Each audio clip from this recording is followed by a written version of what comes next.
Hello, everybody. Father Joshua here. It is Friday, April 17th, the Friday in Easter week. I want to talk very briefly today about the wonderful gospel passage which is appointed for Mass. It's from John chapter 21.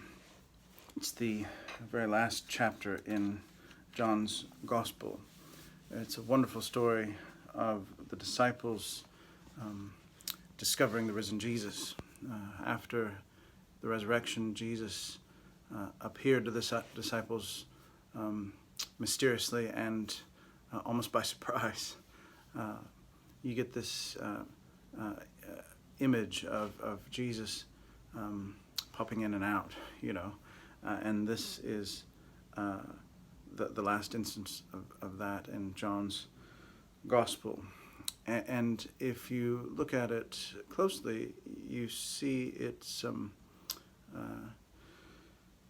a sobering story, right? Because one way to read it, at least the way I read it, is to see this as a story of the disciples almost giving up. For me, this passage is a story about the Christian life, especially when we start to wonder, as we sometimes do, what's the point? Where is the Lord? What difference does it make having faith in Christ? This story deals with that very normal feeling which all Christians have on occasion. If a Christian tells you that they don't sometimes wonder what the point of it is, or what difference does it make. If a Christian tells you they never ask those questions of themselves or of the faith, they're not being honest with you. We all have that experience, right? From time to time, we sit and wonder why. What difference has faith in Christ made? What difference does it make for me? And in this Easter season, when the scriptures seem to be talking about this new life in Christ, right? What does it mean to live this new life in the risen Christ? This is a very realistic question, and this is a very realistic story to help us through that struggle, right? And so let me just read a little bit to you from John chapter 21. After this, Jesus revealed himself again to the disciples by the Sea of Tiberias, and he revealed himself in this way. Simon Peter, Thomas called the twin, Nathanael of Cana in Galilee, the sons of Zebedee, and two others of his disciples were together. Simon Peter said to them, "I am going fishing." They said to him, "We will go with you." They went out and got into the boat, but that night they caught nothing. Now this is an interesting passage, because we have the 12, the disciples, back where they began, right? One thinks of Luke chapter 5, for example, right? The disciples are fishing when Jesus comes to them and calls them. "I will make you fishers of men." Here they are going back to their old life, right? And one wonders why. The way it reads, Simon Peter just said, I'm going fishing. Maybe, this is how I've read it, maybe, they haven't seen Jesus in a while.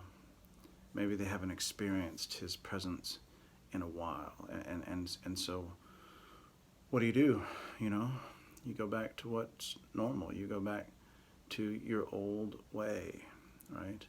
And the other disciples kind of shrug their shoulders and say, well, let's go to it, right? It's quite possible to read this story as an allegory for that experience that Christians have on occasion of where's God gone all of a sudden? I started out strong. I've had these wonderful consolations and gifts and graces, but they've just seemed to go away, So I'm going fishing. I'm going back to the way I used to live, right? What difference does it make? But of course, they go back to fishing, and what happens? Well, they catch nothing, right? Just like when before they met Jesus, they catch nothing. That's the lure that the old way of life will give you nothing. It may look promising at the start. It may feel comfortable to go back to the old way of living, but it produces nothing. To go back to the story. Just as day was breaking, dawn, and it's quite possible to see dawn in sort of symbolic terms, right? The sun rising. Just as day was breaking, Jesus stood on the beach, yet the disciples did not know that it was Jesus. Jesus said to them, "Children, have you caught any fish?"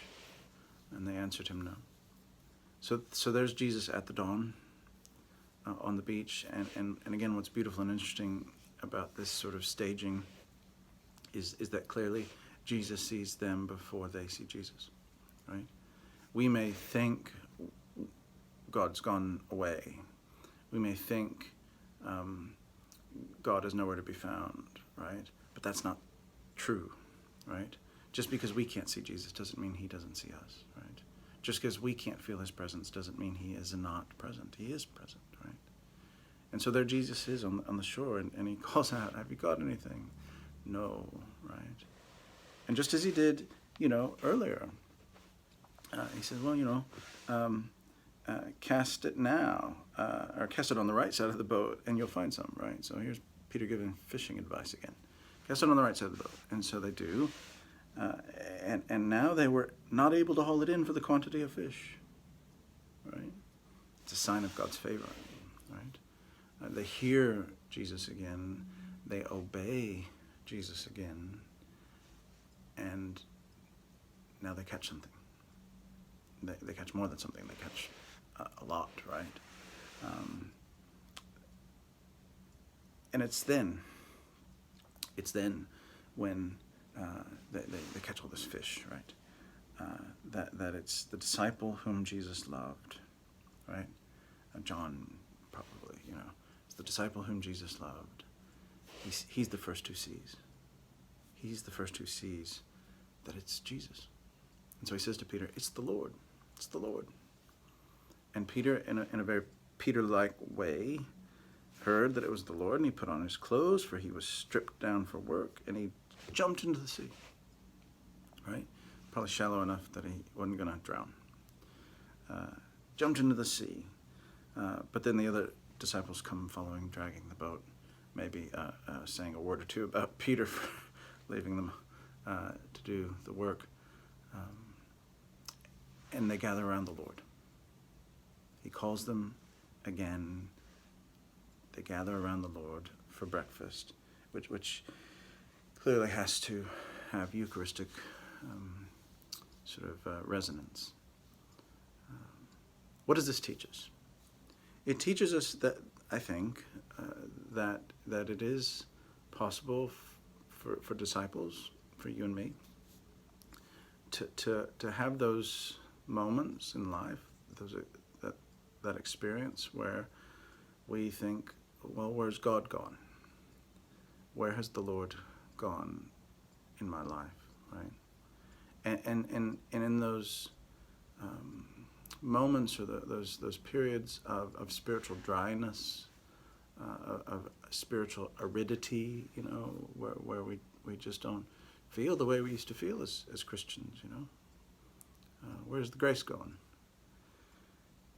In those moments, we are tempted to go back to the old way of life.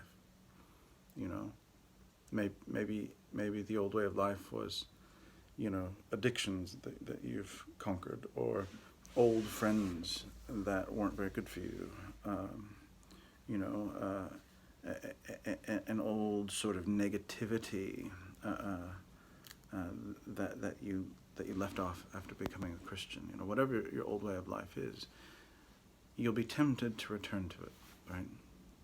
But as this story says, you're going to catch nothing, when you do that. So what do you do? What do you do when you're in that experience, when you feel and you wonder where God has gone? Well, be like John. Learn something from the beloved disciple. The beloved disciple, even in the midst of the old way of life, he still loved, didn't he? He still loved. He still was looking, because of his love, he was still looking for the Lord, right? So in those moments of spiritual dryness, in those moments of wondering what has happened to your spiritual life, where grace is gone, where Christ is gone, in those moments where you wonder what's the point, remember the beloved disciple and still at least look for Jesus, right? Look for Jesus, right? Because the story tells us quite clearly that Jesus is near. He's watching, right? He sees us even though we don't see him. And the only way we will find him is to love, right? Never forget to love, even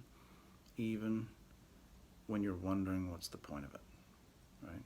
Never forget to love and to look with that love. But then be like Peter. Peter jumped out of the boat, right? He may have gone back to the old way of life, but when he realized his mistake, when he saw that Jesus was close, when he heard that Jesus was close, he jumped. He jumped out of the boat, right? Maybe that's what we should do when we sort of take a step toward the old life, Maybe you're a bit of a drinker or something, and you take that step into the bar, but then it hits you, you jump out, you run, Sometimes you ought to run from things, What we learn from Peter is courage, strength. We see Jesus because we love him. That's what we learn from the beloved disciple.